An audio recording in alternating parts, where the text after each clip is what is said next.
Bonjour à toutes et à tous et bienvenue dans un nouvel épisode du podcast de J'aime trop ton signe. Comme d'habitude, je suis absolument ravie de vous retrouver aujourd'hui, mercredi 27 avril. Si tu écoutes ce podcast mercredi, eh bien c'est mon anniversaire. Et à l'occasion de mon anniversaire, j'ai décidé de vous faire un épisode de podcast sur la révolution solaire. À la base, je voulais vous analyser ma révolution solaire, et puis je me suis dit que ça allait peut-être pas être hyper intéressant pour vous de juste m'écouter parler de ma révolution solaire. Donc voilà, je vais parler de la révolution solaire en général dans cet épisode de podcast, et je vais te donner quelques clés concrètes pour que tu puisses commencer l'analyse de ta révolution solaire. Si tu ne te la fais pas faire par un astrologue, tu auras vraiment des points clés que tu pourras regarder après cet épisode de podcast pour analyser la tienne et puis analyser tes futures révolutions solaires aussi.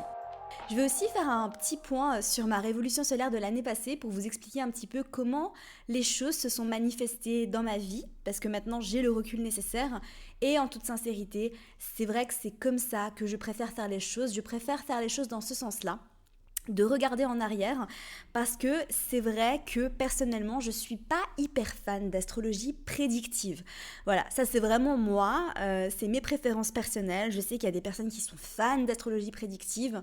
Moi, c'est pas trop mon truc, pour être sincère. C'est pour ça que, voilà, les révolutions solaires, le regard sur l'année 2022 en termes de placement astro, au mondial, hein, notamment l'astrologie mondiale, etc., c'est pas trop mon truc. Mais je pense en fait qu'on peut utiliser l'outil de la révolution solaire comme vraiment quelque chose qui va nous aider à mieux comprendre l'énergie qu'on va avoir et nos domaines, nos zones de focus en fait pour cette année, comment on va se sentir à l'intérieur de nous, etc. Plutôt que de vraiment faire une analyse de révolution solaire hyper détaillée. Donc ça, c'est vraiment ce que tu pourras avoir chez un astrologue, où vraiment tu vas faire une analyse de révolution solaire qui sera très détaillée, où tu auras mois par mois le détail des aspects en fonction des transits, etc., de ce qui va se passer potentiellement dans ta vie, est-ce qu'il y aura potentiellement une rencontre, un déménagement, etc. Ça, c'est vraiment quelque chose que tu peux faire. C'est pas quelque chose que je vais faire dans cet épisode-là, pour plusieurs raisons. Déjà, je pense que c'est pas intéressant, comme je te l'ai dit, que tu entends de détails mois après mois ce qui va se passer dans ma vie.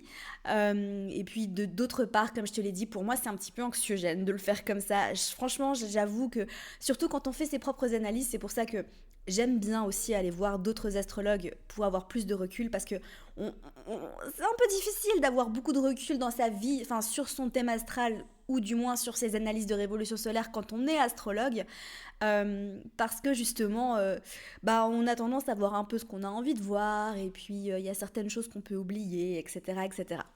Donc voilà un petit peu pour le programme de cet épisode. Je suis trop contente de pouvoir te le faire. J'ai mes notes, j'ai tout ce qu'il faut pour pouvoir vraiment te faire quelque chose d'assez concis, mais surtout de structuré, pour te permettre justement de pouvoir analyser ta révolution solaire. Et avant de commencer l'épisode, j'en profite pour te dire, si tu n'es pas déjà inscrit au newsletter, mais qu'est-ce que tu attends ? Dans la newsletter qui va partir dimanche justement, je fais le tour des ascendants de révolution solaire. Je vais parler de l'ascendant dans cet épisode aussi, mais je ne vais pas détailler ascendant par ascendant. Et dans la newsletter de dimanche justement, je vais détailler ascendant par ascendant, voilà, ce à quoi tu peux t'attendre suivant ton ascendant de révolution solaire.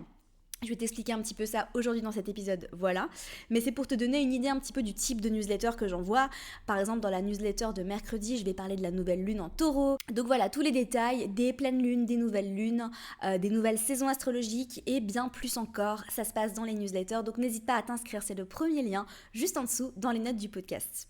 Alors déjà, peut-être que tu m'écoutes, mais tu te dis, Amina, mais c'est quoi une révolution solaire en fait ? Moi, j'ai jamais entendu parler de ça. Est-ce que tu peux m'expliquer en 2 mots qu'est-ce que c'est ? En 2 mots, une révolution solaire, c'est un petit peu, si tu veux, une sorte de carte de ton année, une carte qui va montrer l'énergie dans laquelle tu vas te sentir l'année à venir. Alors, évidemment, la révolution solaire se calcule à partir du degré de ton soleil en signe. Donc si par exemple, comme moi, tu as le soleil à 6 degrés du taureau, eh bien ta révolution solaire sera exacte le moment où, dans l'année en cours, le soleil est à 6 degrés exactement du taureau. Voilà. Donc en général, c'est pas le jour même de ton anniversaire. Par exemple, moi, c'est mardi 26 avril vers 22h et quelques que ma révolution solaire est exacte. Et il te faut aussi l'endroit où tu vas fêter ton anniversaire. Donc, il y a un peu 2 écoles pour ça. Il y a les astrologues qui préfèrent prendre l'endroit où tu fêtes ton anniversaire, même si par exemple tu as décidé de te faire un trip quelque part, de voyager, de ne pas être dans l'endroit où tu vis. tu prends l'endroit où tu as fêté ton anniversaire. Et puis, il y a d'autres astrologues qui préfèrent en fait choisir l'endroit où tu habites la majorité de l'année. Personnellement, je prends la ville anniversaire. Hein, donc, si par exemple, tu as décidé de te faire un petit trip à Barcelone pour ton anniversaire, ben, tu prendras Barcelone. Après, une petite note là-dessus, parce que je vous vois venir, vous allez me demander, ouais, mais du coup, en fait, suivant le lieu où tu vas fêter ton anniversaire, ta révolution solaire va changer. Donc qu'est-ce qui va changer? Les planètes en signe ne vont pas changer, mais ce qui va changer, c'est ton ascendant, qui est quand même un des points les plus cruciaux de ta révolution solaire, et puis potentiellement les planètes en maison.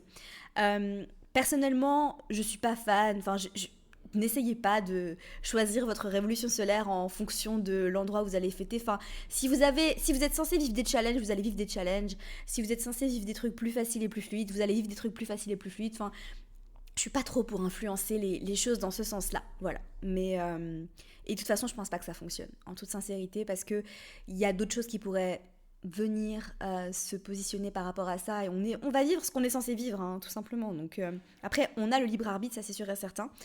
Mais voilà, donc c'est pas quelque chose que je recommande de faire, même si, évidemment, si tu fêtes ton anniversaire en Australie ou si tu fêtes ton anniversaire à Paris, tu n'auras potentiellement pas le même ascendant de révolution solaire et ça pourrait clairement changer la donne.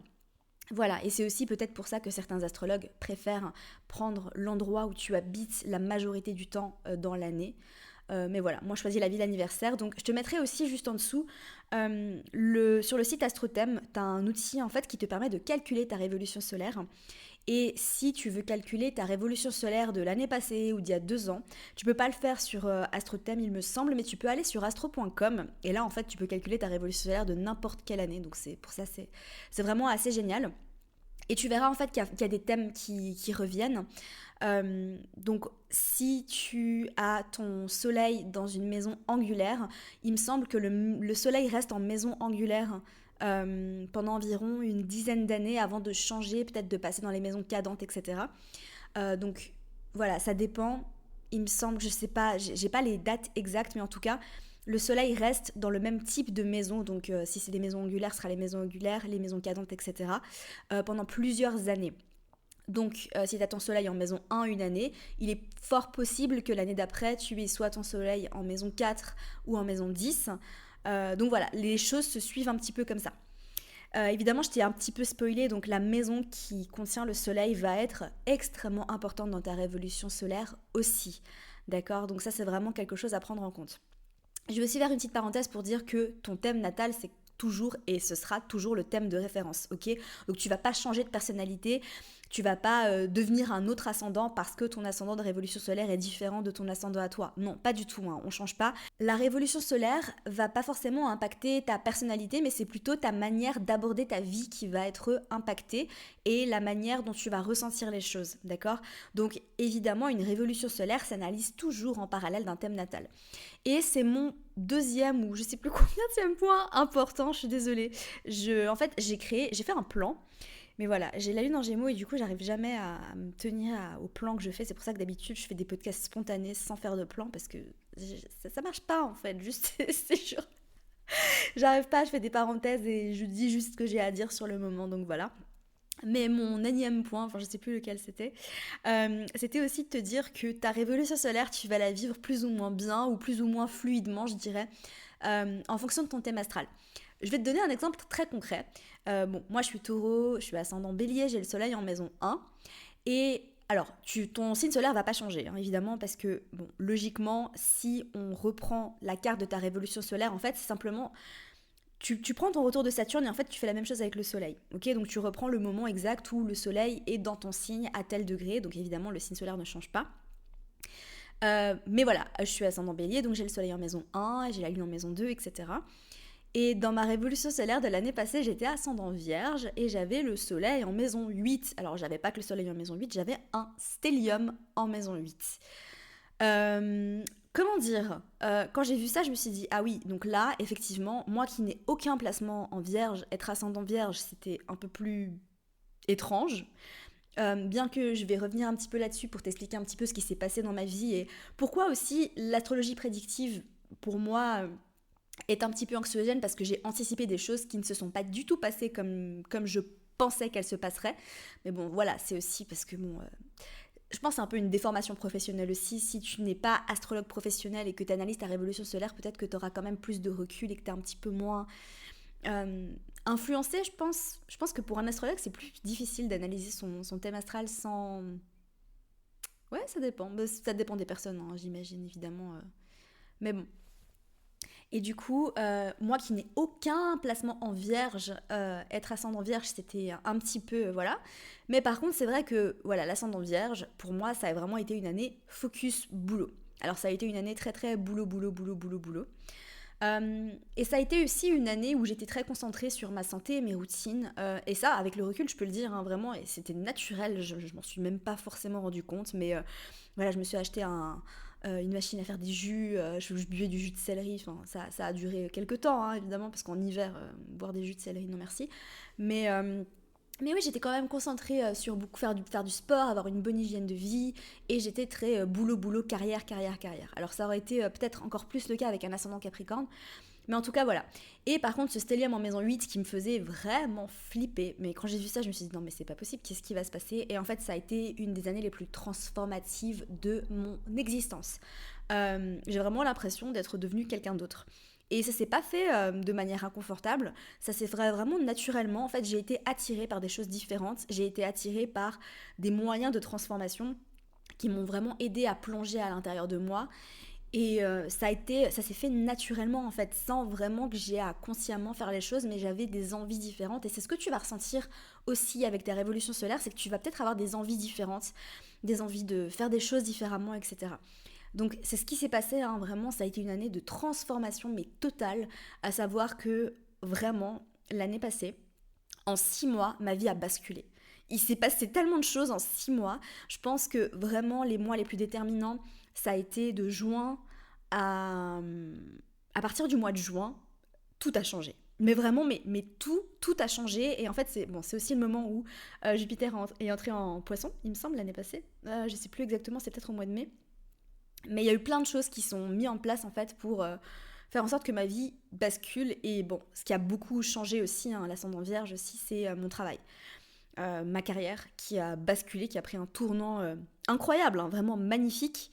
Et tout a changé pour le meilleur, hein, parce qu'aujourd'hui je me sens mais tellement plus heureuse. Et voilà, enfin en fait, si je regarde il y a un an, c'est là que je me dis mais qu'est-ce qu'on peut faire en 6 mois? Enfin, en 6 mois tout a changé. Voilà, bref. Il y a certaines choses qui me faisaient peur et qui du coup se sont avérées mais hyper incroyables et qui m'ont vraiment porté ce stellium en maison 8 hein, qui me faisait peur. Il y a autre chose qui me faisait peur, c'était que j'avais Neptune conjoint au descendant. Donc j'étais ascendant vierge et j'avais Neptune en poisson qui était conjoint au descendant de ma révolution solaire.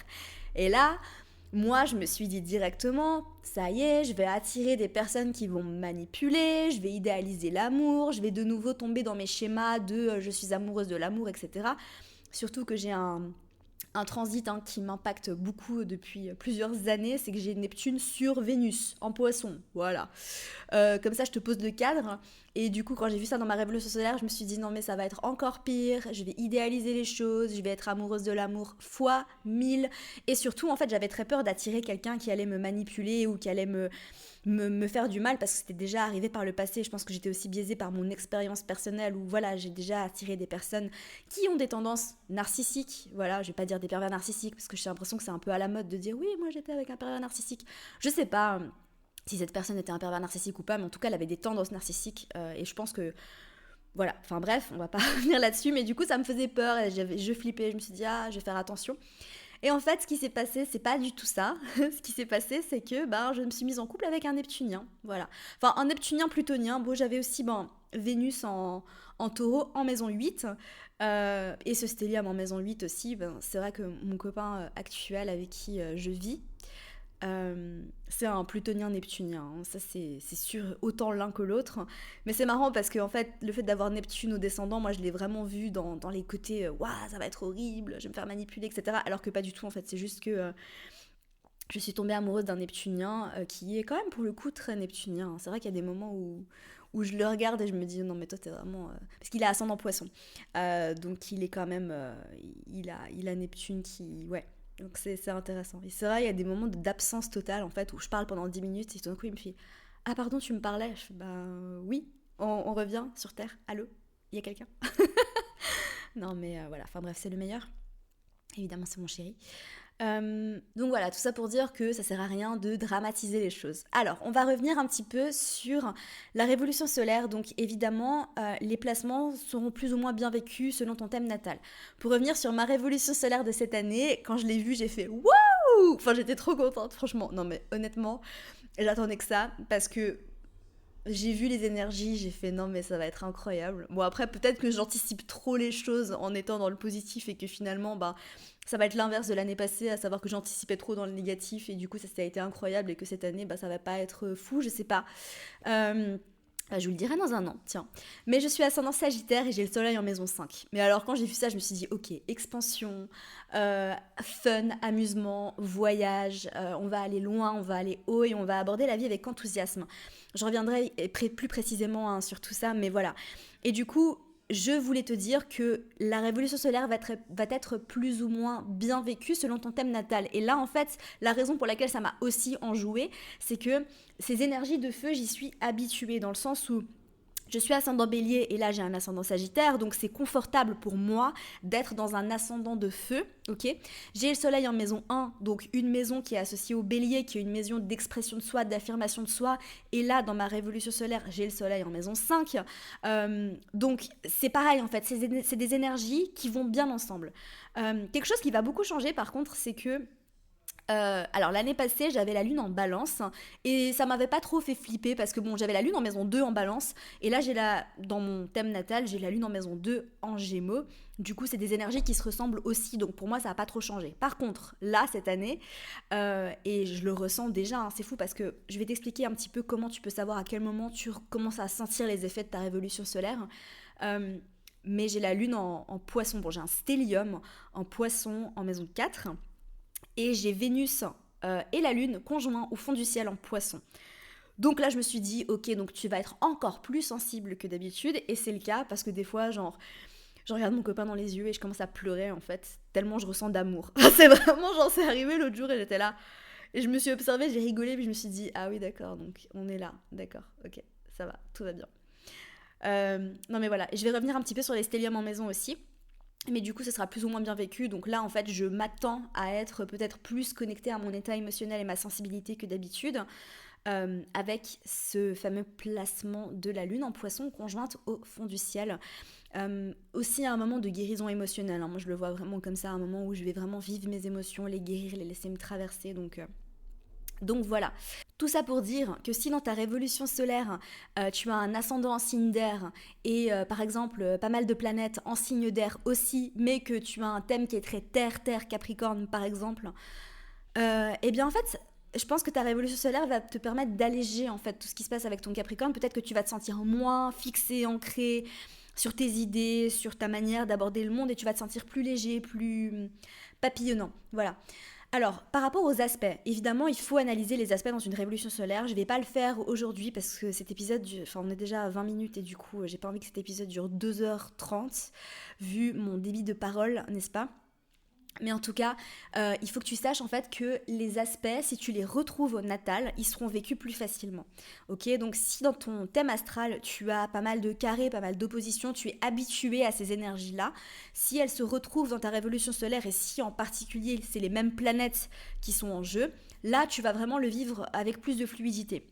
Si au contraire, tu as un thème astral où tu as très peu de carrés ou très peu d'oppositions, bah, ça risque d'être plus inconfortable pour toi de vivre les carrés et les oppositions dans ta révolution solaire. Après, encore une fois, un thème difficile, c'est pas une mauvaise chose, ok. Et vraiment, je le redis et je le dis et je le dis parce que c'est vraiment ma vision de l'astrologie.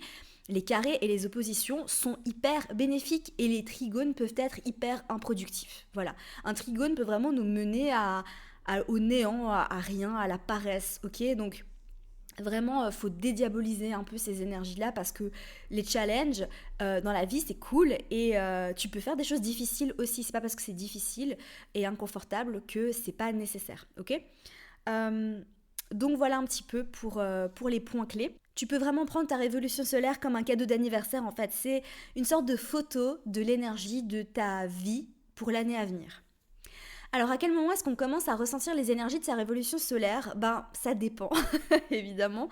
Ça dépend de toi, ça dépend de ton ressenti, ça dépend de ta connexion aussi aux énergies. Il y a des personnes qui se sentent plus ou moins connectées à l'astrologie.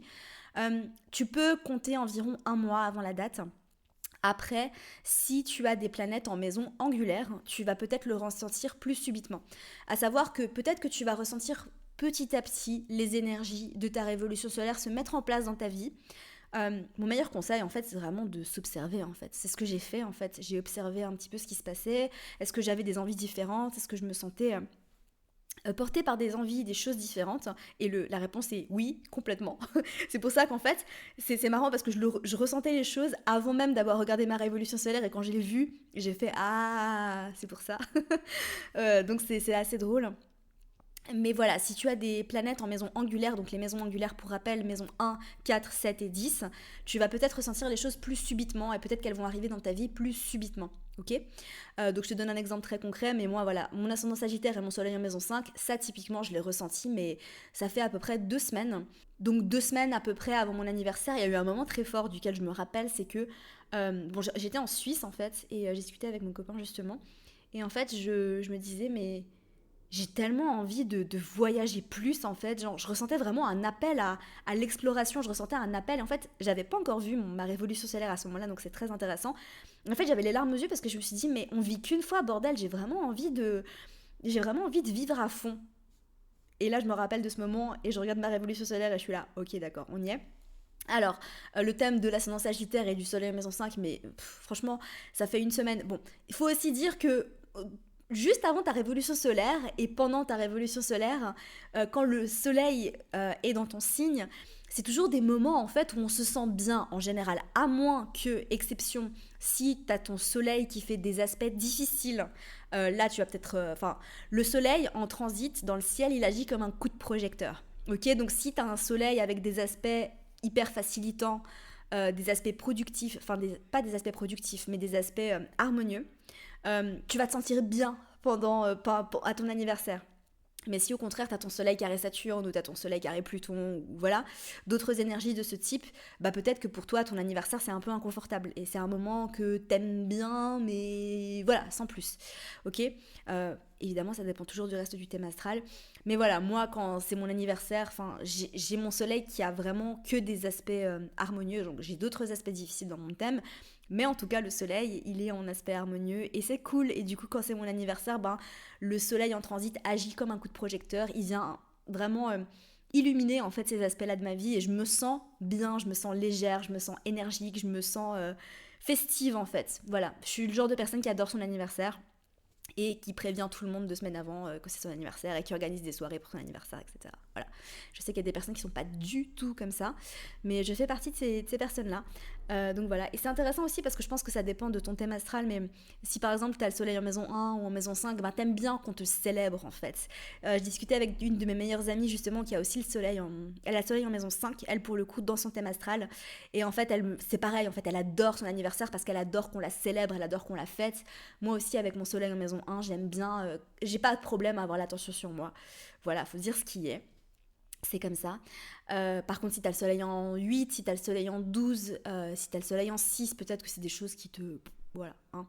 T'es un peu moins fan d'être sous le coup des projecteurs. Le soleil en 11 aussi, évidemment. Donc pour revenir un petit peu, voilà, je me sentais plus festive et en fait c'est marrant parce que ça fait...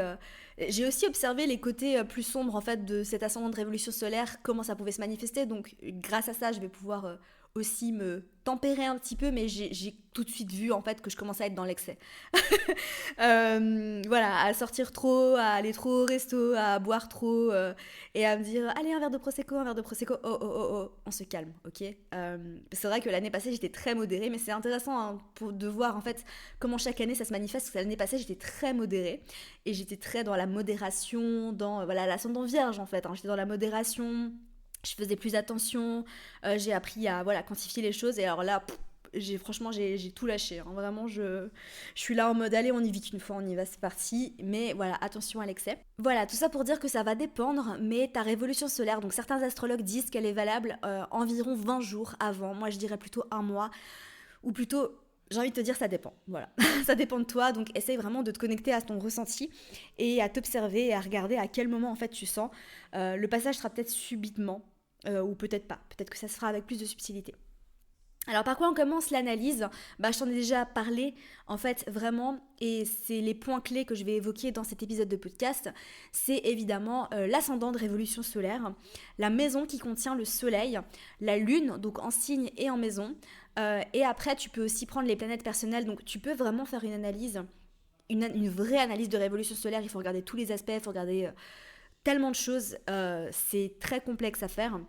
Mais ce que tu peux faire dans un premier temps, si tu es déjà familier avec l'astrologie, si par exemple tu suis la formation J'aime trop mon signe, d'ailleurs réouverture des portes d'ici quelques mois, ok, donc n'hésite pas à t'inscrire sur la liste d'attente, parce que pour l'instant les portes sont fermées. J'aime trop mon signe, c'est ma formation pour apprendre à analyser ton thème astral en tant qu'amateur. Hein. Si tu veux une formation professionnelle, si tu veux devenir astrologue professionnel et donner des consultations, c'est le mentoring astro-intensif, je te mettrai les liens juste en dessous. Pour les deux, dans tous les cas, les portes sont fermées. Parce que le mentoring, c'est une formation qui se suit en live et J'aime trop mon signe, c'est une formation qu'on a fermé les portes pour le moment. Donc tu ne peux pas les rejoindre, mais par contre, dans les deux cas, tu peux t'inscrire sur la liste d'attente pour être averti en premier de l'ouverture des portes. Et du coup, tu connais un petit peu déjà ces énergies-là, les énergies des planètes. En fait, il faut juste un petit peu les répercuter sur ta révolution solaire. Donc par exemple, l'endroit où Pluton se trouve dans ta révolution solaire sera un endroit de transformation. L'endroit où Jupiter est dans ta révolution solaire, ce sera un endroit où tu pourrais avoir tendance à être dans l'excès ou à en faire trop, ou alors ce sera un domaine de chance. Évidemment, ensuite, il faut regarder les aspects pour avoir plus de précision, etc. Mais on va pas le faire aujourd'hui parce que voilà, ça fait déjà 30 minutes que je parle. Et oui, je suis une pipelette, je le sais, j'arrête pas de te le dire.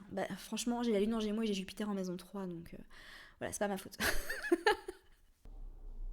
Donc, autre chose de très important pour ton analyse de révolution solaire, c'est de regarder si tu as un stellium.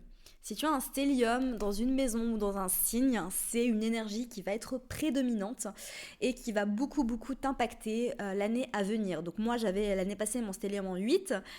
Évidemment, ça a été une année de pure transformation, hein, vraiment une année où tout a basculé. Pour le meilleur, hein, je tiens à le préciser et à le souligner. Et là, cette année, j'ai un stellium en 4. Et je me dis, vraiment, je viens juste de déménager, j'ai pas envie de redéménager en fait. Et c'est peut-être pas ça, hein. Peut-être que ce sera juste focus sur mon état émotionnel, sur ma connexion à moi-même, sur ma vie intérieure, hein, à l'intérieur de moi, à l'intérieur de mon corps, à l'intérieur de mes émotions, mais aussi ma vie intérieure, mon foyer. Ce qui... Bon, alors franchement, quand je regarde un petit peu les choses comme ça, je vois ce stellium en maison 4, mon ascendant Sagittaire, je me dis, ok, donc je vais aller habiter ailleurs à l'étranger, très loin. Je te dirai ça dans un an, hein, mais c'est pas prévu pour l'instant. Enfin, je viens juste d'emménager, donc j'ai pas envie de partir. Voilà. Mais bon, écoute, on sait pas hein, la tournure que peut prendre les choses. J'ai eu la preuve de ça, hein, tout ce qui peut changer en 6 mois, voilà. Donc il y a quelque chose que tu peux regarder dans ton thème aussi, c'est si tu as des planètes, une majorité de planètes dans les différents hémisphères du thème astral de révolution solaire ou dans les différents quadrants.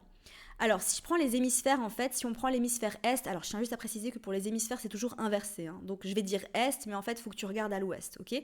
Donc, l'hémisphère Est, c'est les maisons 1, 2, 3 et les maisons 10, 11, 12, ok?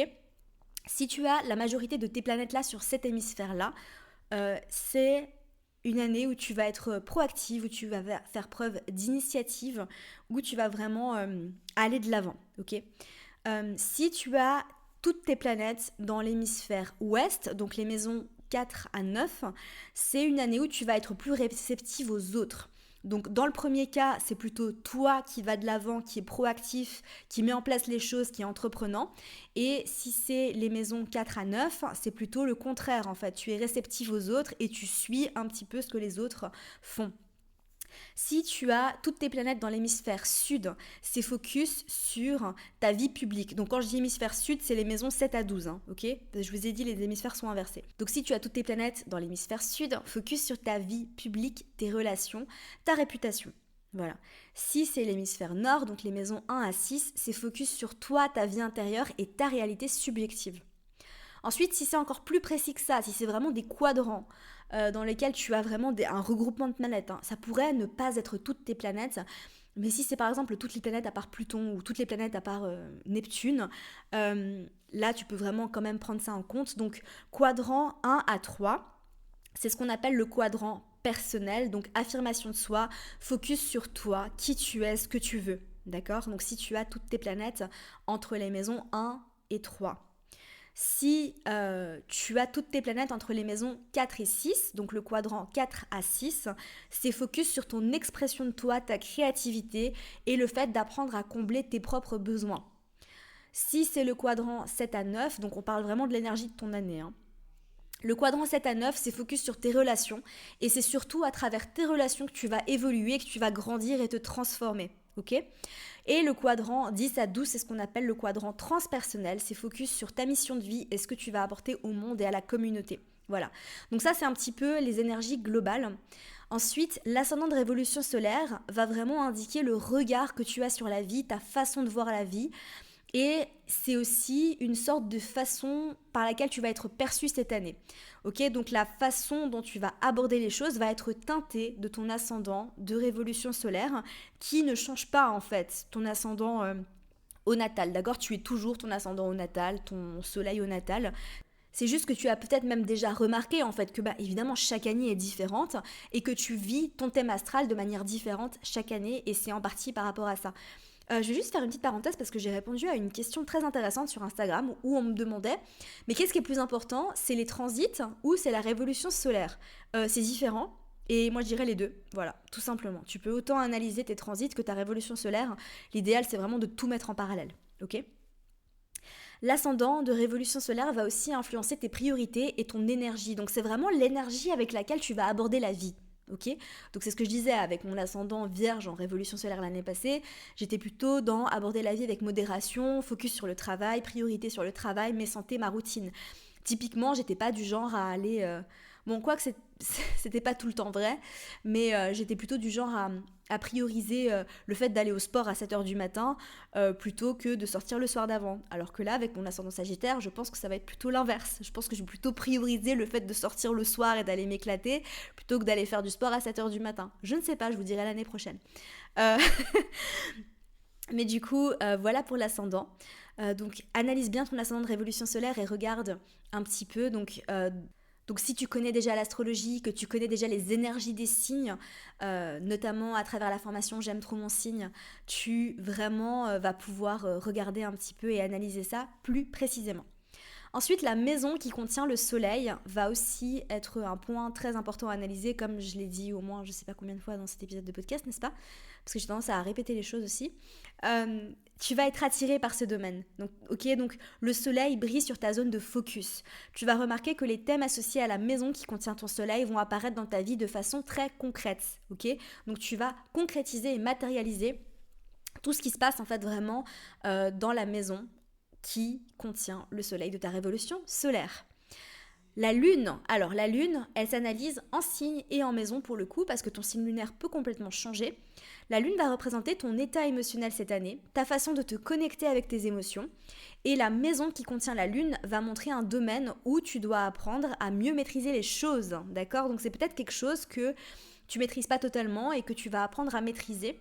Mais c'est aussi un endroit où tu vas trouver du réconfort cette année, un endroit où tu vas pouvoir revenir à l'intérieur de toi. Donc de quelque manière que ce soit. Ok, donc ensuite, on reprend un petit peu toujours les bases de l'astrologie. Si dans ta révolution solaire, tu as la lune en vierge, peut-être que tu pourras considérer que c'est une année où tu risques d'être un peu plus dur envers toi-même. Ok, donc ça, c'est vraiment des choses à prendre en compte. Ensuite, si tu as des amas ou des stelliums, c'est la même chose. Stellium, j'ai l'impression que c'est le mot anglais. En francophonie, on dit amas, mais bref, moi je continue de dire stellium. Anyway, si tu as des stelliums en signe ou en maison, c'est vraiment des choses à analyser en profondeur et à prendre en compte, d'accord? Donc si tu as 3 planètes ou plus dans un même signe ou dans une même maison, ce qui arrive quand même assez souvent parce que c'est vrai que les planètes personnelles, elles se collent un petit peu aux fesses, donc ça arrive très souvent qu'on ait des stelliums dans un thème astral ou alors dans une révolution solaire. Typiquement, l'année passée, j'avais un stellium en taureau en maison 8, et là, cette année, j'ai un stellium en poisson en maison 4. Et vraiment là, c'est...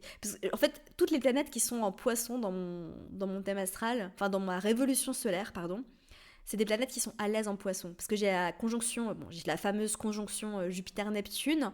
Donc j'imagine que ça va être une année où je vais me sentir très connectée à ma spiritualité, etc., etc. Et j'ai aussi Vénus qui est exaltée en Poisson et la Lune qui est quand même assez à l'aise dans le signe des Poissons. Voilà, parce que c'est un signe qui est connecté à ses émotions, à son intérieur, etc. Et à l'amour inconditionnel. Donc voilà un petit peu, et puis ensuite ce que tu peux faire, c'est que tu peux analyser les planètes. Par exemple, si tu connais l'énergie de Saturne, tu peux considérer, donc pas forcément Saturne en signe, mais je dirais plutôt Saturne en maison, ok. Uranus va amener des chamboulements, donc typiquement un Uranus en maison 4 en révolution solaire pourrait annoncer un déménagement soudain. Par exemple, un Uranus en maison 6 pourrait annoncer des petits accidents dans le quotidien, etc. Donc un Uranus en maison 6 pourrait aussi annoncer un changement de travail. Un Uranus en maison 10 pourrait annoncer un changement de carrière, changement de relation en maison 7, etc. Enfin, c'est beaucoup plus compliqué que ça. Uranus en maison 2, typiquement, c'est un petit peu gagner des grosses sommes d'argent et tout d'un coup avoir des moments où on gagne rien du tout. Et puis en fait, vraiment gagner de l'argent par grosses vagues. Après, évidemment, ça dépend toujours des aspects, il faut toujours regarder les aspects. Je vous dis tout le temps, il faut toujours regarder les aspects, surtout au natal. Voilà, surtout au natal. Et puis, si tu veux aller plus loin, n'hésite pas à contacter un astrologue pour faire ta révolution solaire. Je ne le fais pas, d'accord. Je ne fais plus de consultations parce que j'ai plus le temps, tout simplement. J'essaye déjà de garder la tête hors de l'eau avec tout le travail que j'ai. Et faire des analyses, ça prend beaucoup trop de temps. Et faire des lectures de thème astral, je ne peux plus en fait le faire en ce moment. Voilà. Est-ce que ce sera ouvert un jour ? Je ne sais pas. Mais en tout cas, tu peux toujours aller sur le site de J'aime trop ton signe. Il est réservé avec une des astrologues que j'ai formées à travers la formation du mentoring astro-intensif. C'est des astrologues qui sont formés à la lecture de thème astral, qui ont passé avec brio l'examen de fin de mentoring. Et du coup, tu peux leur faire 100% confiance. D'ailleurs, si elles sont sur le site, c'est parce qu'elles ont eu un score. Donc en fait, pour passer l'examen, il faut faire un certain score. Et pour avoir la possibilité d'être référencé sur le site, il faut avoir un score encore plus élevé. Donc voilà, je leur fais 100% confiance. Et elles portent aussi les valeurs de J'aime trop ton signe, à savoir une astrologie positive et bienveillante. Voilà. C'est tout pour cet épisode, j'espère sincèrement que ça t'aura plu. Ça fait 40 minutes que je parle, donc moi je vais aller boire un immense verre d'eau. Et surtout, je pense que je vais me détendre un peu parce que bon, c'est mon anniversaire, je pense que je vais pas travailler le jour de mon anniversaire non plus. Bon, je t'enregistre pas ce podcast mercredi, on est d'accord, hein, je prends quand même toujours un petit peu d'avance. Mais quoi qu'il en soit, c'est vrai que ça fait longtemps que j'ai pas pris des vacances, donc je vais peut-être aller profiter un petit peu de moi, de ma journée, prendre soin de moi, faire des trucs cool, profiter de mon ascendant Sagittaire, faire la fête, enfin je sais pas, on verra. C'est marrant parce que je suis pas une grosse fêtarde en fait, moi je suis très mamie taureau. C'est marrant parce que j'ai une copine qui m'appelait justement mamie taureau, parce qu'en fait quand je sors, je rentre à 22h en fait. Voilà, à 22h30 je suis dans mon lit, ok. Donc je sais pas si si Mamie Taureau va changer cette année, si Mamie Taureau va commencer à... C'est à 32 ans que je vais commencer à sortir et à rentrer tard, non mais n'importe quoi. Anyway, je vous souhaite de passer une merveilleuse journée, n'hésitez pas à me dire sur Instagram si cet épisode vous a plu, si ça vous a appris quelque chose, et puis je vous retrouve mercredi prochain, à très vite. Merci à toi pour ton écoute, j'espère sincèrement que cet épisode t'aura plu. Si c'est le cas, n'hésite pas à me laisser une revue sur iTunes afin d'aider d'autres personnes à découvrir et tomber amoureuses de ce podcast. N'oublie pas d'aller me suivre sur Instagram pour plus de contenu de ma part. Sur ce, je te laisse, prends soin de toi et surtout continue de briller.